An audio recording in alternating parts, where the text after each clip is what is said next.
certains prédicateurs, complètement à côté de la plaque Masakin, les pauvres, qui font la promotion des films sur leur page Facebook. Ils n'ont pas honte d'afficher déjà premièrement leurs péchés et en plus d'enjoindre à leur auditoire de regarder des films. Ouais, ce film-là, il est trop bien. Ce film-là, cette série-là, elle est magnifique, je vous la conseille. Wala hawla wala quwwata illa billah. Comment ça tu conseilles un film et une série? Akhi, déjà que tu pêches, c'est une chose. On est tous pêcheurs, moi le premier. Mais déjà, inna Allah hayyun sittir, yuhibbul haya was sitr. On vient de le voir, ce hadith. On vient juste de le voir, akhi. Allah, il est pudique. Il cache les péchés des gens et il aime qu'on soit nous-mêmes pudiques et qu'on cache nos péchés. Et toi, tu exhibes tes péchés? Tu cries sur tous les toits que t'as regardé la série Messia, je sais pas comment elle s'appelle. J'ai pas le nom de vos séries à la mode en ce moment. Où j'ai regardé tel film au cinéma, il est trop bien, je vous le conseille. Comment ça? Déjà, cache tes péchés, Harry. Ne sois pas fier. Ne sois pas plein de glorioles parce que tu as vu un film. Tu devrais avoir honte de toi. Tu devrais avoir honte de toi. Pourquoi avoir honte de regarder un film? Mais parce que quand tu regardes un film, il n'y a que des femmes. Et principalement et très généralement, elles ne sont pas habillées. Les hommes eux-mêmes dans les films sont très rarement vêtus correctement au niveau de la aura. Mais que dire des femmes? Et si encore tu fais partie de ces pieux qui baissent les regards en permanence, eh bien ce qui est interdit encore dans les films et les séries, c'est la musique. Donc d'accord, tu vas me dire, moi, à chaque fois qu'il y a de la musique, je bouche mes oreilles et je ferme les yeux devant les femmes. Ben honnêtement, qui prendrait du plaisir à regarder un film ou une série où toutes les 2 secondes, il est obligé de se boucher les oreilles, fermer les yeux? Pourquoi? Parce que la musique dans les films, c'est tout le temps, c'est pas juste le générique. Dans chaque scène, il y a un fond sonore. Le fond sonore, c'est de la musique. Donc c'est quasiment impossible pour un musulman de regarder un film ou une série. Et le troisième, et pas des moindres, méfaits et péchés qu'il se trouve dans les séries, ben c'est tout simplement la comédie. Jouer la comédie, c'est interdit en islam, puisqu'il nous est interdit de mentir. Or, la comédie n'est rien d'autre qu'un mensonge sur pattes. C'est des personnes qui prétendent être des personnes. On m'a posé la question récemment, est-ce qu'il est autorisé de regarder des séries pseudo-islamiques?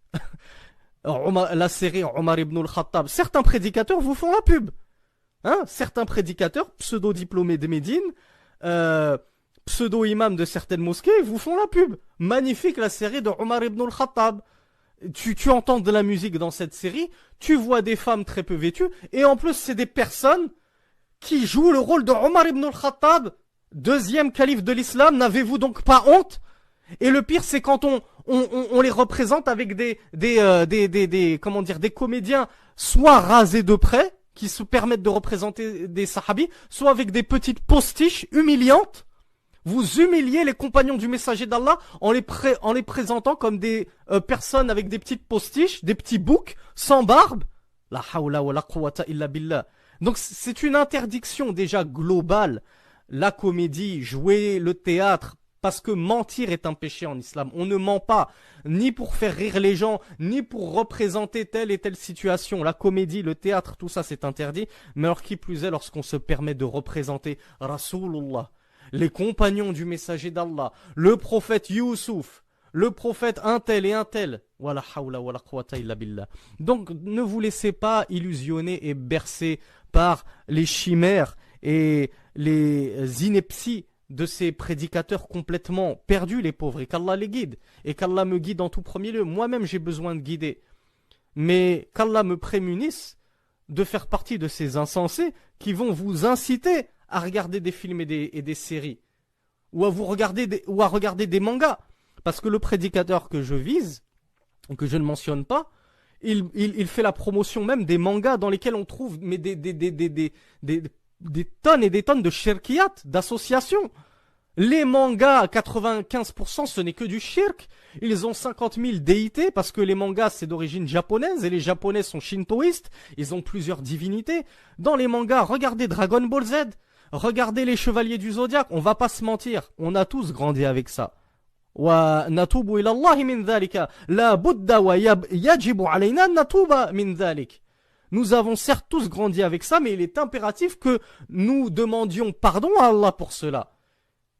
que nous demandions pardon à Allah. Pour cela, si nous étions petits, avant même d'être pudeurs, alors, comme on l'a vu, dans le cours de l'Aqidah Tahawiyya, la plume était levée sur nous. On ne prenait pas de péché. Mais à partir du moment où on a atteint la puberté, qu'on a commencé à avoir 12, 13, 14, 15 ans, 16 ans, 17 ans, 18 ans, 20 ans, on continue à regarder ces shirkiyat, ces mangas qui ne contiennent que des kufriyat, et le dieu c'est un namek tout vert avec des antennes. Dende, il te donne un haricot magique, tu reviens à la vie. C'est pas du shirk ça? C'est pas du polythéisme pur et dur? Et on a des frères qui sont pleins de glorioles, ils s'affichent comme ça, regardez, je regarde Dragon Ball Z. Regardez, ah tu l'as pas vu l'épisode, il est trop bien. Ah tu l'as pas vu le dernier film sorti, etc.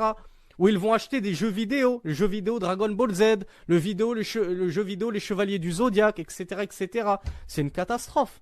Donc il faut pas se voiler la face, mes frères. Je vous dis juste, cachez vos péchés. Vous voulez pécher, vous voulez continuer à pécher, c'est entre vous et Allah. Moi je ne suis personne. Moi, je ne suis qu'un modeste frère comme vous, qui fait des petits rappels de pacotille. Et je vous dis, ceci est halal, ceci est haram. Mais juste pour que vous ne puissiez plus dire, ah, je ne savais pas. Ah, moi, l'imam de ma mosquée à Corbeil-Essonnes, il arrête pas de faire la pub des mangas et des films et des séries, donc je pensais que c'était halal. Je savais pas. Moi, tel prédicateur, il a fait une pièce de théâtre avec un autre prédicateur et ils ont pris une troisième personne pour jouer le rôle d'une racaille repentie. Ben moi je pensais que c'était halal. On vous dit non. Non mes frères, c'est pas halal. Et ne pensez pas que toute personne qui met une chachia sur la tête et un khamis, c'est un shir, c'est un savant, et que tout ce qu'il vous dit, il faut le prendre pour argent comptant et il a raison.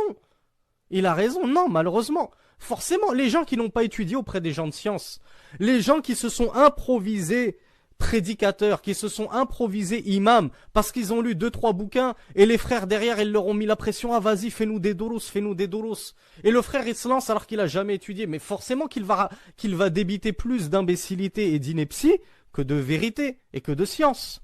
Donc faites attention, premièrement, de qui vous prenez la science. Ça, c'est un pilier de notre religion. On ne prend pas la science de n'importe qui. On la prend des savants. Ou si on n'est absolument pas arabophone et qu'on est complètement boiteux à cause de ce manque de la langue arabe qui est la clé de la science, eh bien, au moins, on essaie de chercher un frère qui a un minimum étudié avec les gens de science, qui a un diplôme reconnu. Pas un frère qui a étudié 2-3 ans à l'IESH de Saint-Glinglin ou je ne sais où. Donc, soyons sérieux dans notre religion et ne la prenons pas de n'importe qui.